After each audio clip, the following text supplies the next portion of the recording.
జిల్లాల్లో ప్రధానంగా ఉన్నారు. ఈరోజు మాల సామాజిక వర్గం ఈస్ట్ వెస్ట్ గోదావరి జిల్లాల్లో ఎక్కువ ఉంటుంది.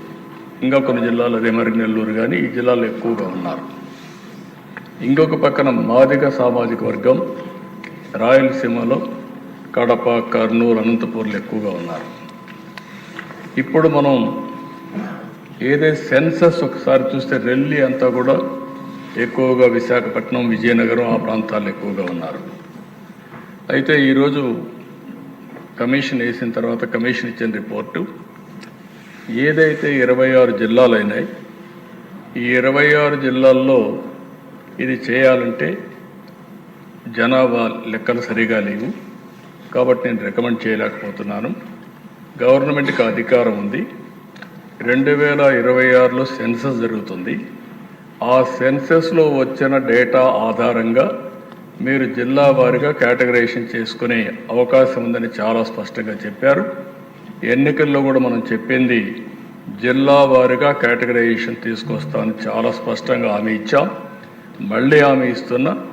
ఈరోజు డిలే అవుతుందనే ఉద్దేశంతో ఈ కార్యక్రమాన్ని చేస్తూనే మళ్ళీ సెన్సస్ రిపోర్ట్ వచ్చిన తర్వాత జిల్లా వారీగా కేటగరైజేషన్ చేయడానికి ఈ ప్రభుత్వం కట్టుబడి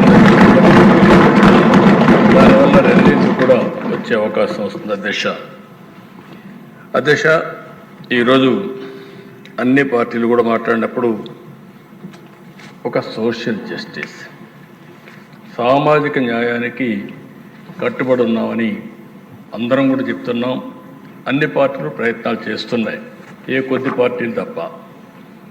అయితే ఈ ఇష్యూలో ఒకసారి ఆలోచిస్తే అధ్యక్ష, ఇప్పుడే పవన్ కళ్యాణ్ గారు చెప్పారు, ఆ రోజుట్లో కృష్ణా మాదిగలకు అన్యాయం జరిగింది, మాదిగ పేరు చెప్పడానికి కూడా చాలామంది ఇదవుతున్నారనే ఉద్దేశంతో మాదిగ దండోరా అని ఒక ఆర్గనైజేషన్ పెట్టి పెద్ద ఎత్తున ఉద్యమం చేశాడు. ఆ ఉద్యమం చేసినప్పుడు అధ్యక్ష, నేను ముఖ్యమంత్రిగా ఉండడం, వాళ్ళ సమస్యలని చూడడం, చూసిన తర్వాత అనేక సార్లు మాట్లాడిన తర్వాత ఆల్ పార్టీ మీటింగ్స్ కూడా పెట్టుకొని అన్నీ చర్చించిన తర్వాత వారు చేసే డిమాండ్ సబబుగా ఉందనే ఉద్దేశంతో 10/9/96 మీరు కూడా ఆ రోజు పార్టీలో ఉన్నారు అధ్యక్ష, ఆ రోజు జస్టిస్ రామచంద్రరావు కమిషన్ వేసాం. జస్టిస్ రామచంద్రరావు కమిషన్ వేస్తే వీరు రాష్ట్రమంతా తిరిగి మొత్తం అధ్యయనం చేసి మాల సామాజిక వర్గం, మాదిగ సామాజిక వర్గం, ఆది ఆంధ్ర, అదే మరిగా వీళ్ళందరి రెల్లి ఇవన్నీ కూడా చూసిన తర్వాత 4 కేటగరైజేషన్ కింద ABCD కేటగరైజేషన్కి ఆ రోజు మొగ్గు చూపించారు అధ్యక్ష. 28/5/97న వారు రిపోర్ట్ ఇచ్చారు. ఆ రిపోర్ట్ని బేస్ చేసుకుని మార్చి 98లో national commission for SC scheduled caste కమిషన్కి పంపించాం. అది కూడా వాడు కన్సల్ట్ ఇవ్వాల్సిన పని లేదు, ప్రభుత్వం కన్సల్టేషన్ చేయాల్సిన బాధ్యత ఉందని చెప్పి ఆ రోజైతే పంపించాం. అది అయిన తర్వాత జూన్ 1999లో ఆర్డినెన్స్ ఇష్యూ చేశాం.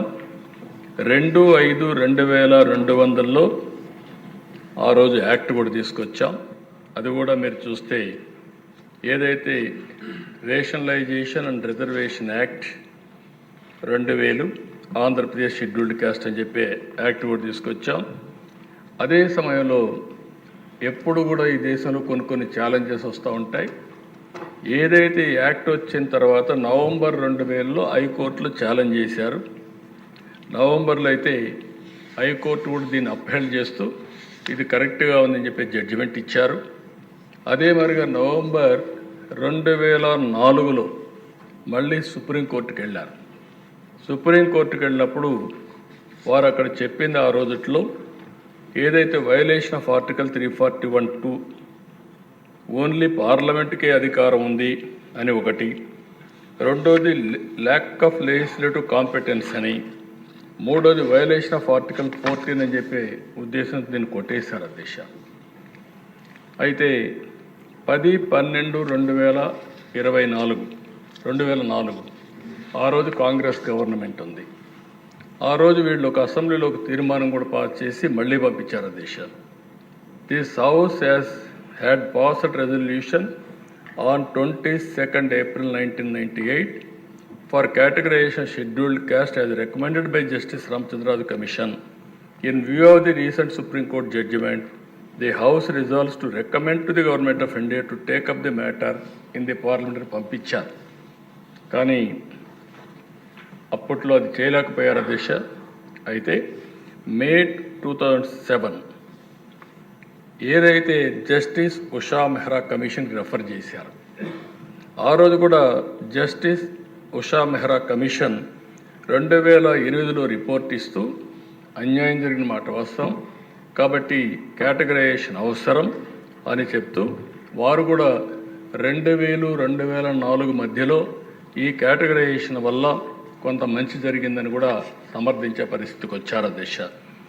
అది అయిన తర్వాత అధ్యక్ష మళ్ళీ ఇటీవల కాలంలో జస్టిస్ చంద్రచూడ్ నాయకత్వంలో